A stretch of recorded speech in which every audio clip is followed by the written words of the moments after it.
우리나라는 법안만 가지고 봤을 때는 2020년도에 도입을 여야 합의로 도입을 했고요. 그때 여야 합의로 도입할 때 네. 국회 재석 의원 수가 274명인데 네. 찬성이 236명, 반대가 24명, 예. 기권이 14명이었습니다. 예. 그리고 두 번 유예가 됐죠. 예. 대만하고는 상황이 많이 다른 거죠. 그러네요. 그리고 지금 정권사들은 내년 1월 1일 도입을 예정으로 시스템을 많이 구축을 했습니다. 이미 수백억이 들었어요. 만일에 그게 안 이게 안 되면 되면은 수백억 날아가는 겁니다. 이 책임은 누가 지는 겁니까? 그리고 2020년도에 이 법안은 물론 2019년도에 그 민주당의 최운열 의원께서 예. 먼저 법안을 발의를 했습니다. 네. 요게 이제 그 최운열 의원 법안이고 네네네. 또 지금 저 국힘의 원내대표 하시는 추경호 의원께서 추경호 의원도 냈네요. 원내대표께서 네, 발의 네. 더 이게 먼저 냈네요. 아닙니다. 19년. 먼저는 이제 최운열 의원 이분이 3월에 이제 내고. 한국 정권학회 11월. 회장하시고 이 약간 좀 금융 예, 예. 전문가입니다. 그 또 이제 그 뒤에 기재부 차관 출신인 예. 추경호 지금 저 국힘 원내대표께서도 네. 이 법안을 발의하셨어요. 예. 그리고 반대하시는 분들 제가 쭉 한번 다 토론을 봤는데 네. 이 정권 거래세가 이제 단계적으로 인하가 되고 있지 않습니까? 네네네네. 그런데 그게 금투세 도입과 무관한 거다라는 주장을 하시길래 네. 제가 하도 답답해서 이걸 가져와 봤어요. 네.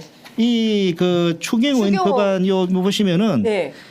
주인께서 이제 이게 그 금투세 도입하는 소득세법 개정안을 발의를 하시면서 네네. 정권거래세법 폐지 법률안 농어촌 특별세 일부 개정 법률안 의결을 전제로 하는 것이다. 연기 뒤에도 확실히 나와 있고요. 추경호 대표가 자기가 낸 법안이네요. 그렇죠. 예. 그리고 최원열 본 똑같이 이제 되게 문화니까 정권거래세 인하는 예. 금투세, 주식, 양도세 과세가 소득 예. 원칙에 예. 세금 있는 곳에 과세가 있다라는 그렇죠. 그 원칙에 부합되기 예. 때문에 예. 이걸 도입을 한데 이게 정권거래세 이게 두 개를 하면 안 하면 되니까. 이게 받아들여지지 않으니 이걸 도입을 전제로 단계적으로 인하를 해온 거죠. 그렇습니다. 그래서 내년 1월 1일 되면은 예. 그 농어촌 특별세 0.15 빼고는 순수한 이게 정권거래세는 0이 됩니다. 그러면 이게 그런 거잖아요. 그러니까 거래세는 폐지하고 네. 소득 있는 곳에 세금을 그래서 네네. 소득세를 부과하자. 예, 이런 예. 조세 형평의 그 대원칙에 따라서 네. 이걸 바꾼 건데 이 네, 기조를 예, 바꾼 거고 예. 따라서 시장에서도 증권사마다 전부 시스템을 준비해서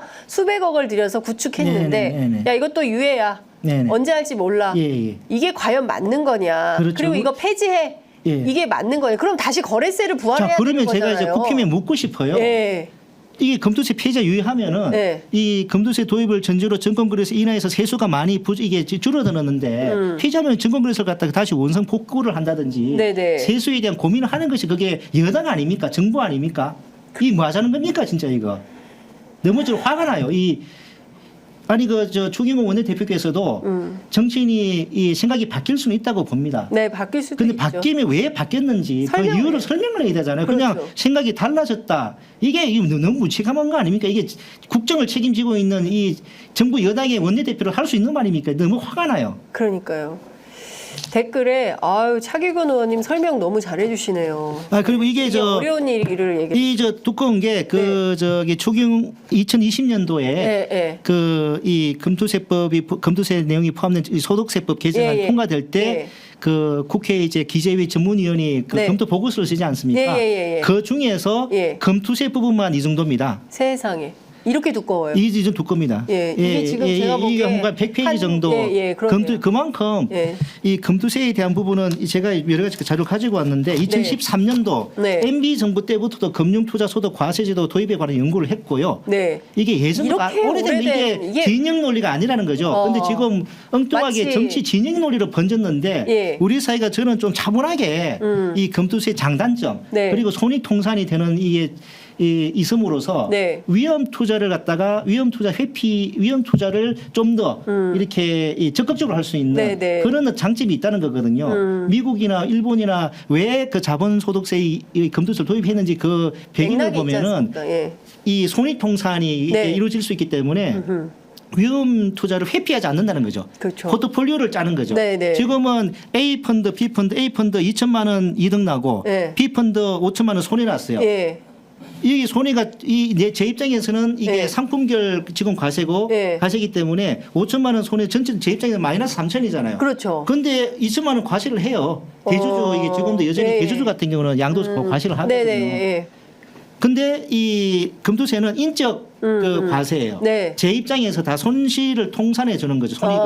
예. 그래 마이너스 플러스, 3천이 되고 예. 또 마이너스 3천이 또 5년 동안 이월을 해줘요. 예. 이 5년 기간 2월 공제하는 기간도 반대하는 분들이 미국은 무기한이다라고 주장을 하지 않습니까? 네, 맞습니다. 예. 근데 일본은 3년이고요. 대만은 대만은 대상이 아니고. 아직 이제 도입이 안 돼 있어요. 네, 여러 가지 예. 그런 문제점들 때문에. 예.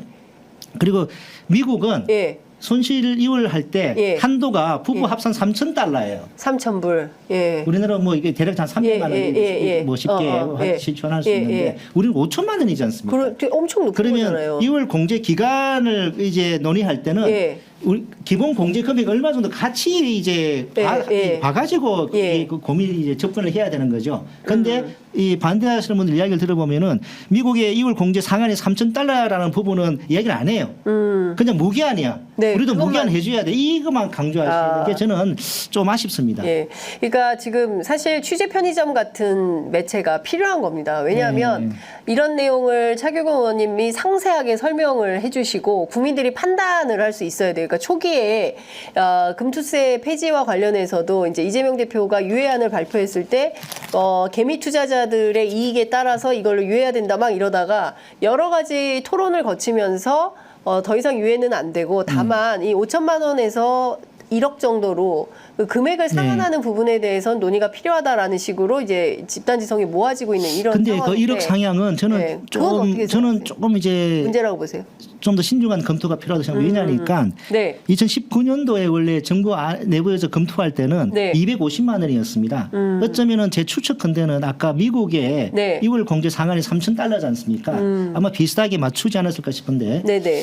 그러면 제 추측입니다. 네. 그런데 2020년도에 정부가 6월 25일에 그 세제 개편안 발표할 때는 네. 2천만 원으로 했습니다. 예. 어느 정도 외국의 사례들도 좀 약간 감안해서 근데 거기에 대해서도 좀 이 새로 도입되는 세금에 대한 좀 불만이 많이 쏟아졌죠. 네네. 그래서 정부가 7월 22일에 한 달 후쯤에 5천만 원을 올렸습니다. 네. 그리고 두 가지 조치를 더합니다.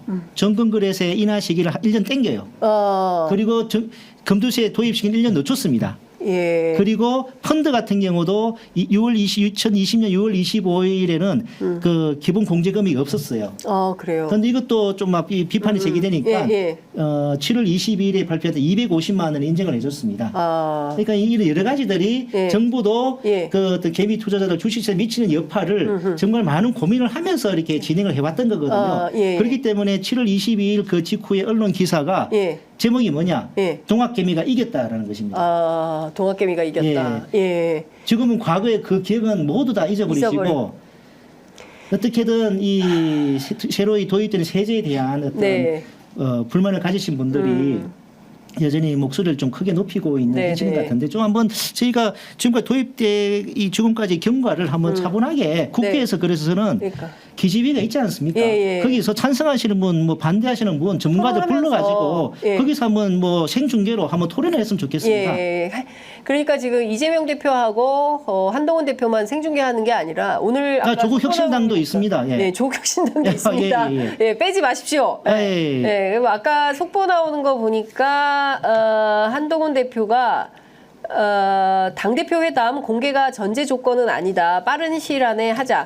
그러니까 이것은 한 발 물러난 것 같습니다. 근데 못지않게 기재위 차원에서도 여야 찬성 반대 그리고 어떻게 세제 개편을 하는 게 좋은지 종합적으로 검토하는 생방송 토론을 한번 해보자. 네네. 그리고 예. 국민들이 어떻게 판단하는지 한번 네네. 들어보자. 예. 이런 말씀 주신 걸로 이해하겠습니다. 그리고 제가 오늘 말을 좀 많이 하는데 네, 좋습니다. 그 저기 여기 네. 그 2020년 국회 그 저 기재위 전문위원 네. 보고서에 이런 내용이 있습니다. 자본화 효과와 이제 동결 효과라는 게 있습니다. 네. 이 말이 무슨 말이냐니까 자 제가 한번 읽어드리겠습니다. 네, 네. 금융투자세의 도입은 자본화 효과와 동결 효과를 유발하여 주가 및 거래량에 영향을 미치는데 가격을 낮추는 자본화 효과는 자본 이득 세율의 변화 이전에 가격을 높이는 동결 효과는 변화 이후에 나타날 가능성이 높다. 무슨 말이냐 하니까 시행되기 전에 네. 미리 선반영될 가능성이 높다는 거죠. 뭐 그리고 막상 시행된 이후에는 크게 예, 어차피 주식은 미래 가치가 선반영되는 거죠. 예, 예, 아까 예. 대만 사례에서 알 수 맞아요. 있듯이 예, 예, 예. 실제로 시행됐을 때 올라갔잖아요. 네.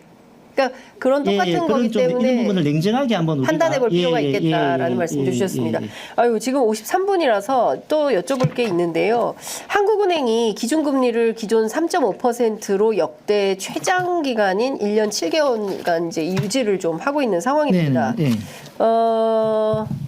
금리를 어떻게 할 거냐.